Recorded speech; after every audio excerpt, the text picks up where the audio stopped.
This is a Sports Catastrophe production. Hey there, Heather, ho there. It's Jeff Cutter Diamond welcoming you to another Sports Catastrophe Birthday Boy. I know that usually I do a birthday boy who is alive and talk about their life so far, but I couldn't find anyone from March 28th that I haven't done that is still alive. So I went with this guy. He's famous for being a head coach of the Utah Jazz and being a legend in Utah sports history. He had a 30-year coaching career, spending 23 of them with the Utah Jazz, one of the most respected coaches in NBA history, and he even played in the NBA for 11 years. He's been in the Hall of Fame since 2009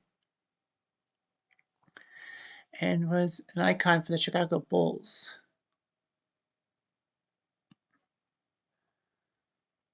So anyway, he was born March 20th, 1942 in McLeansboro, Illinois.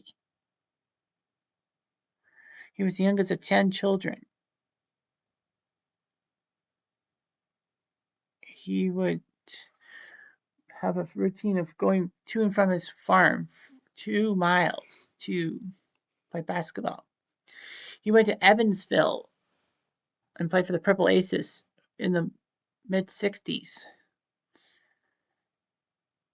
and was selected 19th overall in the 1964 NBA draft by Baltimore. But then he chose to go back to college and helped the Purple Aces win their second straight Division II national title. However, he went back into the NBA draft and Baltimore picked him fourth overall in 1965. The guys ahead of Sloan were Fred Hetzel, Rick Barry, and Dave Stallworth. So the Warriors did a good job getting Rick Barry second overall.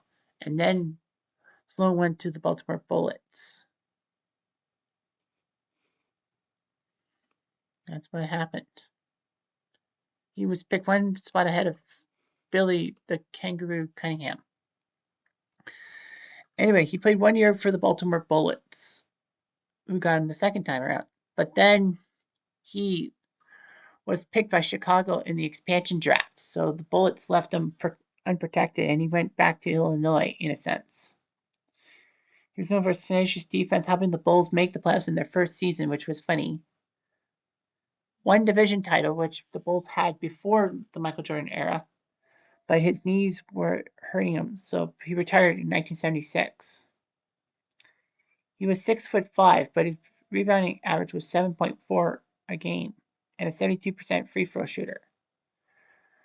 A couple years after he retired from the Bulls in 1978, he was given the honor of having his number 4 retired by the Bulls. So the Bulls retired his number 4. Anyway, Jerry Sloan was asked to take over the Evansville coaching job. But then after 5 days, he thought he didn't belong as head coach, so he withdrew. Unfortunately, though, that would be the season in which Evansville suffered their worst feeling in the world, as their whole team and coaching staff were killed in a plane crash at Evansville Airport, wiping out the team fully. However, the Bulls would hire Sloan as a scout a couple years later, and then became the assistant coach of the Bulls. And then he was promoted to head coach of the Bulls. He helped the Bulls make the playoffs in his second season with them, but by the third season, he was losing his touch, and the Bulls fired him. So then Sloan became a scout for the Utah Jazz after departing Chicago, and then went to the Continental Basketball Association. Was supposed to be a coach, but then the Jazz offered him an assistant coach spot, which he took.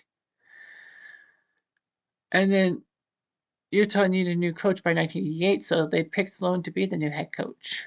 And he helped guide the Jazz to 16 straight seasons in the playoffs. He would coach Karl Malone and John Stockton, who were basically Utah royalty, and then along with other players such as Jeff Hornacek, Anton Carr, Tom Chambers, Mark Eden, and Jeff Malone. Sloan helped the Jazz to get to 6 division titles and 10 seasons with their win total being 50 plus. He took the Jazz to the NBA Finals in 97-98. Unfortunately, though, both seasons they lost to the Bulls and MJ and to his former team, the Bulls. But regardless, he joined Pat Riley and Phil Jackson as the only coaches with 10 plus seasons of 50 or more wins. Sloan would be still around to coach the younger players once Malone and Stockton retired, with like Carlos Boozer, Andre Kirilenko, and Darren Williams.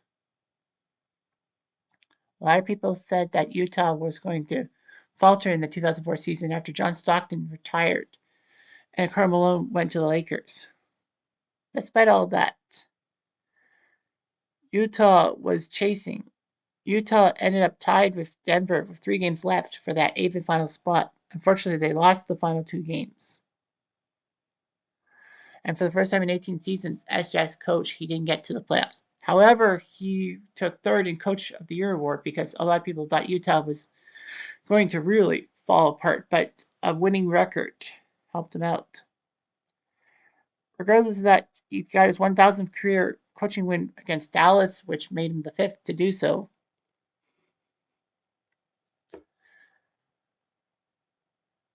You know, a lot of people thought that Jerry Sloan deserved to be Coach of the Year in 2007, but lost to Sam Mitchell of Toronto, who guided the Raptors to the division title. Utah shocked everybody going to the conference finals in 2007. They would lose in 5 games to the San Antonio Spurs. So anyway, Sloan helped the Jazz out. In 2010, he got them to 53 wins and all that. In 2009, he was named to the Basketball Hall of Fame. Not good. Sloan revealed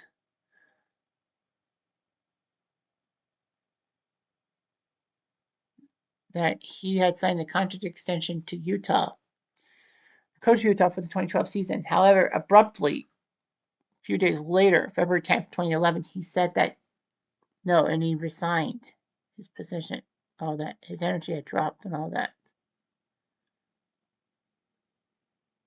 A lot of people thought that Darren Williams, the highly sought point guard, kind of forced Sloan out, but Darren denied it, saying that I would never push Coach Sloan out of Utah. He's meant more to this town and organization than I have. Sloan's last game as head coach was February 9th, 2011. It was just shocking and all that. Darren Williams would not last long in Utah. He would be traded at the trade deadline in 2011 to the Nets.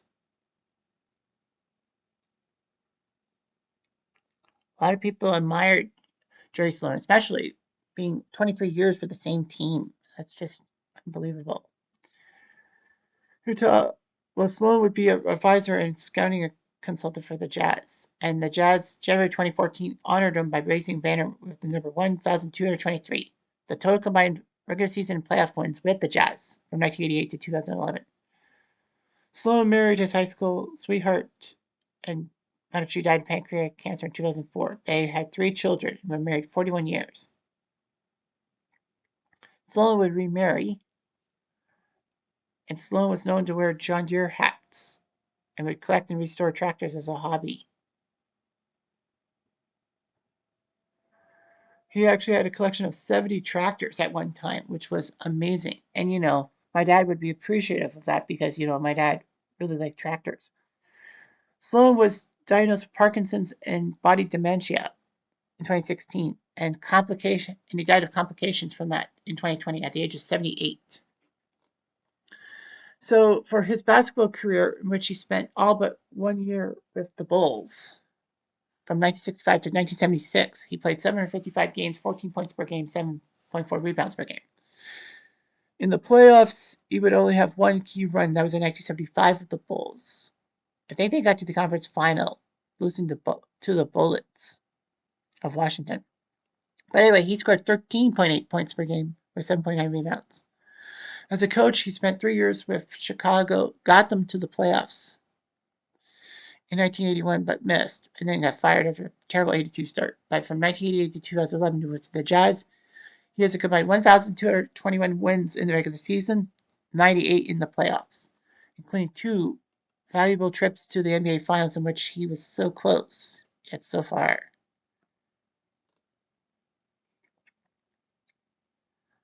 I don't know. One of the most famous sayings is size doesn't make any difference. Heart is what makes a difference. And the heart of Utah is always going to be Jerry Sloan. Anyhow, I'm Jeff Diamond. I do.